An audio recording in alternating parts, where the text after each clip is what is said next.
Hai, apa khabar semua? Selamat bertemu dalam kelas Sains KSSM tingkatan 4. Hari ini kita akan masuk bab baharu, bab 10 Kimia dalam Perubatan dan Kesihatan. Pernahkah anda mendengar istilah radikal bebas dan bahan antioksida? Tidak pernah? Tak apa, kita akan belajar pada hari ini. Jom kita lihat sama-sama. Apakah objektif pembelajaran pada hari ini? Pada akhir pembelajaran nanti, cikgu harap pelajar dapat mendefinisikan radikal bebas. Yang kedua, dapat menakul mengenai kesan radikal bebas terhadap kesihatan manusia. Dapat memerihalkan bahan antioksida dan seterusnya menerangkan tindakan bahan antioksida ke atas radikal bebas.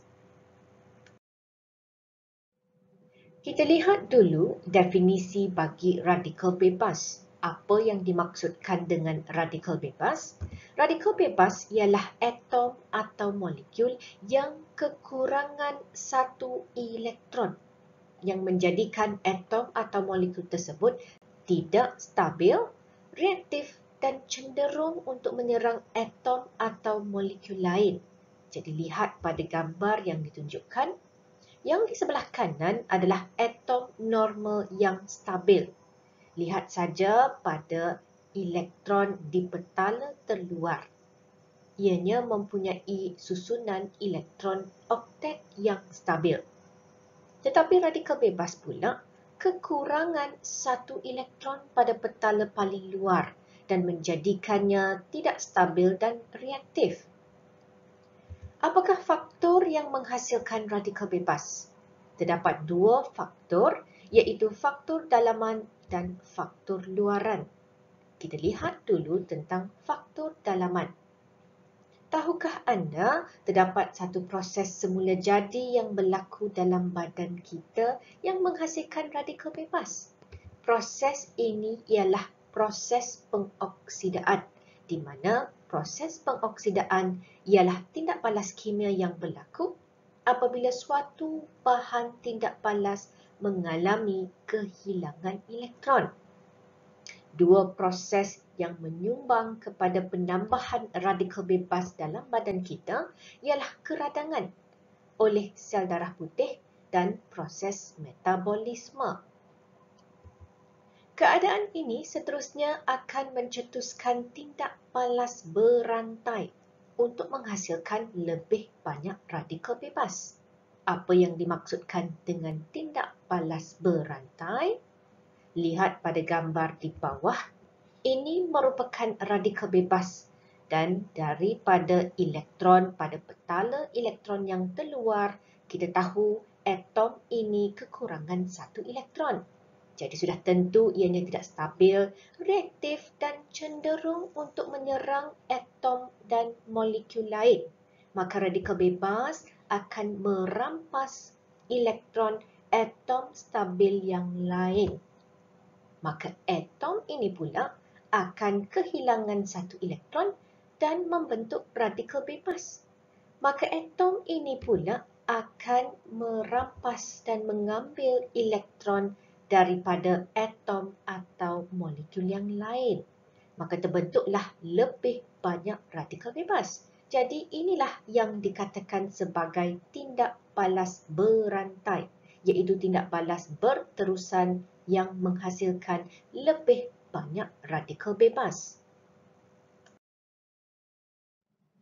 Apa pula faktor luaran yang menyumbang kepada pembentukan radikal bebas dalam badan kita? Antaranya ialah sinar ultraungu atau sinar UV yang datangnya daripada matahari. Yang kedua ialah pencemaran udara daripada asap kenderaan dan juga kilang. Ingat, sisa toksik juga boleh menyebabkan pembentukan radikal bebas dalam badan kita. Asap rokok dan juga sinaran mengayon, contohnya sinaran radioaktif seperti sinar gamma, juga boleh menyumbang kepada pembentukan radikal bebas dalam badan kita. Jadi, apakah kesan radikal bebas terhadap kesihatan kita? Ingatnya, radikal bebas boleh merosakkan struktur DNA. Kenapa? Kita sudah pun belajar sebelum ini bahawa radikal bebas kekurangan satu elektron, maka ianya akan menjadi tidak stabil dan cenderung untuk mengambil elektron daripada atom atau molekul lain. Maka radikal bebas akan mengambil elektron daripada molekul yang membina DNA. Dan terbentuklah bahan karsinogen yang seterusnya menyebabkan mutasi dan kanser. Selain daripada mutasi dan kanser, radikal bebas juga boleh menyebabkan penyakit seperti penyakit kardiovaskular, iaitu penyakit yang berkaitan dengan jantung dan juga salur darah, dan juga menyebabkan ketidaksuburan. Radikal bebas juga boleh merosakkan organ dalaman kita seperti buah pinggang, hati dan peparu. Dan kajian juga menunjukkan bahawa penuaan awal juga adalah disebabkan oleh radikal bebas, seperti wajah yang berkedut dan rambut beruban. Sekarang kita lihat pula definisi bagi antioksidan. Apa yang dimaksudkan dengan antioksidan? Anti di sini bermaksud tidak suka. Oksidan di sini datang daripada perkataan oksida, iaitu pengoksidaan.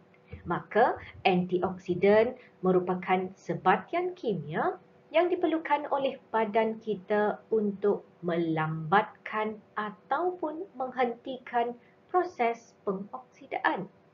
Dalam erti kata yang lain, antioksidan ini mampu melindungi sel badan kita daripada kerosakan akibat radikal bebas. Maka antioksidan dianggap sebagai barisan pertahanan terhadap risiko mendapat sesetengah penyakit. Kerana kita sudah pun belajar sebelum ini, radikal bebas boleh merosakkan struktur DNA. Dan kerosakan struktur DNA inilah yang akan menyebabkan pelbagai jenis penyakit. Kita perlu ingat bahawa badan kita sebenarnya berupaya untuk menghasilkan bahan antioksidan. Tetapi semakin meningkat usia, semakin berkurang keupayaan badan untuk menghasilkan bahan antioksidan secara semula jadi. Tapi jangan bimbang, kerana kita juga boleh mendapatkan bahan antioksidan melalui makanan. Jadi apakah contoh-contoh makanan yang mengandungi bahan antioksidan dan apakah bahan antioksidan tersebut? Bahan antioksidan beta-karotina terdapat dalam makanan berwarna merah, kuning dan jingga. Contohnya lobak merah, ubi keledek dan juga mangga. Bahan antioksidan lutein pula boleh didapati dalam sayur-sayuran berwarna hijau seperti brokoli, kubis dan bayam. Lycopene pula boleh dijumpai dalam buah-buahan seperti jambu batu, betik dan tomato. Tahukah anda, vitamin C juga merupakan bahan antioksidan? Ya, vitamin C atau nama lainnya asid ascorbic merupakan bahan antioksidan yang selalunya boleh didapati dalam buah-buahan sitrus seperti oren. Tapi ingat, vitamin C juga boleh diperoleh daripada sumber lain seperti brokoli dan juga strawberry. Vitamin E atau nama lainnya alpha tocopherol juga merupakan bahan antioksidan. Dan kebanyakan vitamin E boleh diperoleh daripada minyak sayuran seperti minyak kelapa sawit. Selain minyak, vitamin E juga hadir dalam kekacang. Sebenarnya terdapat pelbagai bahan antioksidan yang hadir dalam makanan kita. Untuk mendapatkan maklumat tambahan, anda boleh rujuk buku teks. Sebelum ini, kita sudah pun belajar bahawa antioksidan melindungi badan daripada radikal bebas. Tetapi bagaimana antioksidan ini berfungsi? Bahan antioksidan ialah sebatian kimia yang boleh diperoleh dari sintesis kimia ataupun tumbuhan semula jadi. Apabila bahan antioksidan bertindak balas dengan radikal bebas, sebatian yang lebih stabil akan terhasil dan seterusnya menghentikan proses pengoksidaan. Bagaimana proses ini berlaku? Lihat pada gambar yang ditunjukkan di bawah. Di sebelah kiri ialah antioksidan, yang di sebelah kanan ialah radikal bebas. Kita tahu radikal bebas kekurangan satu elektron.